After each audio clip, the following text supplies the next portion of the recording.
Influenza বা flu কী এবং এটি কিভাবে প্রতিরোধ করা যায়?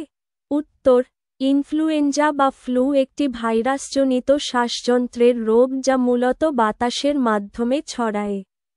এর লক্ষণগুলির মধ্যে রয়েছে জ্বর, মাথা ব্যথা, গলা ব্যথা, কাশি, নাক দিয়ে পানি পড়া এবং শরীরে ব্যথা। ফ্লু ইনফ্লুয়েঞ্জা ভাইরাস দ্বারা সৃষ্ট হয় এবং এটি মূলত হাঁচি, কাশি বা কথা বলার সময় বাতাসে থাকা ভাইরাস কণার মাধ্যমে অন্যের শরীরে প্রবেশ করে। রোগের ইনকিউবেশন পিরিয়ড সাধারণত 1 থেকে 4 দিন। এটি সাধারণ সর্দি কাশির চেয়ে অনেক বেশি সংক্রামক এবং দুর্বল মানুষদের ক্ষেত্রে জটিলতা সৃষ্টি করতে পারে, যেমন নিউমোনিয়া বা শ্বাসকষ্ট।